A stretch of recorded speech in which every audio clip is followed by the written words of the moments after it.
एक बार एक राजा था जो अपनी वासनाओं में इतना अंधा था कि नगर की किसी भी सुंदर महिला को देखकर उसे अपने वश में लेने की कोशिश करता था।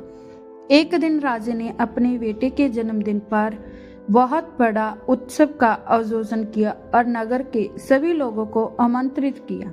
उत्सव में राजा का खास मंत्री अपनी सुंदर पत्नी कपला के साथ शामिल हुआ। राजे ने जब कपला को देखा तो उसकी सुंदरता पर मोहित हो गया।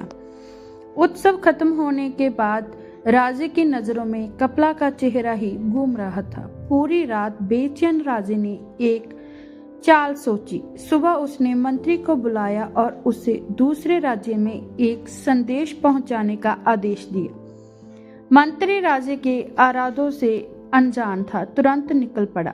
जैसे ही मंत्री यात्रा पर गया, राजा अपनी योजना को अंजाम देने में मंत्री के घर पहुंच गया। घर पर कपला आंगन में बैठी अपने बाल सुखा रही थी। राजे को देखकर वह सतर्क हो गई। राजे ने मुस्कुराते हुए कहा, बस तुम्हारे हालचाल लेने आया था। कपला ने सहनशीलता से राजे का स्वागत किया और उनकी खातिरदारी की, लेकिन जल्द ही राजे ने अपने मन की बात जाहिर की। तुम्हारे जैसी खूबसूरत मैंने कभी नहीं देखी। कपला राजे की मंशा समझ चुकी थी। उसने शांत और समझदारी भरे से जवाब दिया, महाराज, आप तो न्याय के प्रतीक हैं। क्या ये शोभा देता है कि आप अपने मंत्री की पत्नी पर गलत नजरें डालें? कपला की बातों ने राजे को झंझोड़ दिया। उसे अपनी गलती का एहसास हुआ और वह शर्मिंदा होकर वहां से लौट गया। इसी बीच मंत्री को रास्ते में याद आया कि वह राजा का दिया पत्र घर पर भूल आया है। जब वह घर लौटा तो राजे का घोड़ा देखकर हैरान रह गया। उसने सोचा राजे की योजना समझने में देर न लगी, लेकिन उसने अपनी पत्नी अपनी भावनाओं को काबू में रखा, चुपचाप पत्थर उठाया और राजे का काम पूरा करने निकल पड़ा। कुछ समय बाद कपला के भाई मंत्री के पास आए और बहन को वापस लाने का आग्रह किया। मंत्री ने ठंडे सब्र से कहा, अब यह मेरी जिम्मेदारी नहीं है।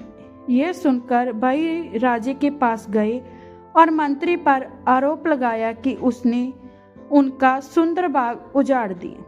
राजे ने मंत्री को बुलाया और स्थिति स्पष्ट करने को कहा। मंत्री बोला, मैंने बाग को वैसा ही लौटाया है, लेकिन शेर के पंजों के निशान देखकर मैंने वहां जाना बंद कर दिया। राजे ने कहा, शेर ने तुम्हारे बाग को कोई नुकसान नहीं पहुंचाया, तुम्हारा बाग सुरक्षित है। जाओ और अपनी पत्नी को वापस लाओ। राजे की बात सुनकर मंत्री ने कपला को ससुराल से वापस लाकर सम्मान पूर्वक अपने घर में रखा। इस तरह कपला की बुद्धिमानी और साहस ने उसकी इज्जत को बचाया और राजा को उसके कर्तव्यों की याद दिलाई। इस कहानी से हमें सच्चाई, साहस और समझदारी से हर समस्या का समाधान करने की शिक्षा मिलती है। अगर आपको हमारी कहानी अच्छी लगी हो तो हमारी वीडियो को लाइक, शेयर और हमें कमेंट करके ज़रूर बताना और हमारे चैनल को सब्सक्राइब करना मत भूलिए।